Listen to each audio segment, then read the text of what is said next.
The first time I saw it was when I was in kindergarten. Yuri began to speak bit by bit. I moved here during spring break in my second year of elementary school.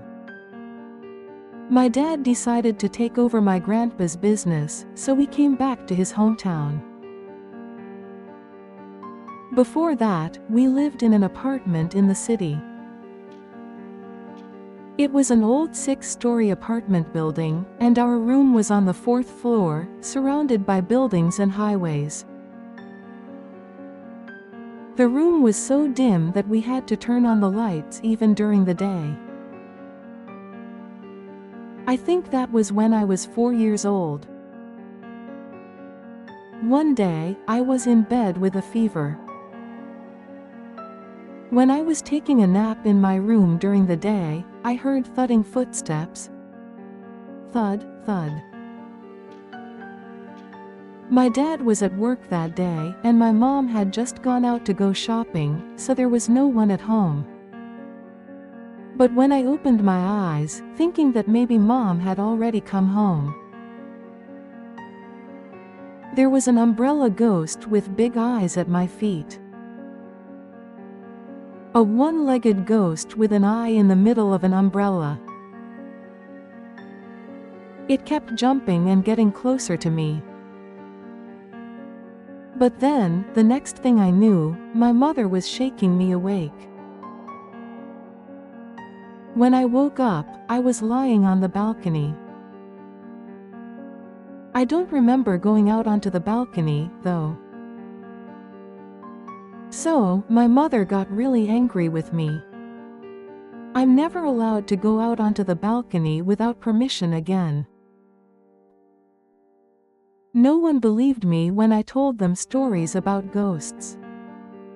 Anyway, that was the first time I saw a monster. After that, I started seeing all kinds of monsters here and there. Like little horned ogres, ghostly sea urchins with eyes, and faceless girls. But I didn't tell anyone about it. I thought I shouldn't do it. At first I was scared, but then I started to talk to the monsters little by little and we became friends. I started playing with the monsters when no one was watching. So even though I couldn't make friends in kindergarten or elementary school, I didn't feel lonely. But since I moved here, I haven't seen any monsters. They stopped coming out anywhere. I tried sneaking out of the house in the middle of the night to go to shrines and cemeteries, but they were nowhere to be found. At school, everyone talked to me at first because I was a transfer student. But I was originally a gloomy person, so I couldn't make friends. So, I started to get bullied little by little. But even though everyone started ignoring me, both of you continued to talk to me. And we were in the same group on field trips, which really saved me. I guess you might not remember, though. But when we got to the 5th grade, we were all put in different classes, and once again, everyone started ignoring me. Then I started to get interested in summoning demons. I wasn't planning on summoning a demon, but I was wondering if I could call on some of the yokai I used to play with before I moved here. So I started researching how to summon them in books and on the internet.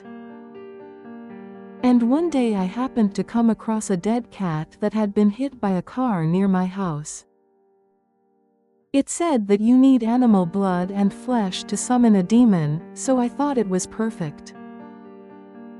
I put the carcass in a plastic bag and took it home.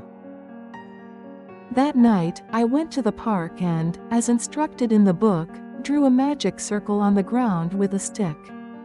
Placed the cat's corpse there, and tried summoning a demon. I was just curious, but I believed it would actually come out. And then it really did appear. A 3-eyed, winged cat-like ghost demon. The demon called herself Gusane. She spoke directly to my mind, just like you did earlier. When I spoke to her, I spoke through my mind instead of out loud. In fact, we could have a conversation. And so, Gusane became my only friend. Gusane could transform into a human and change her size. So I had her transform into a dwarf girl and I always went out with her. She said no one could see her except me, but I hid her under my clothes when we went out just in case. A while later, in the winter of my 6th year, Gusane said she would grant me one wish.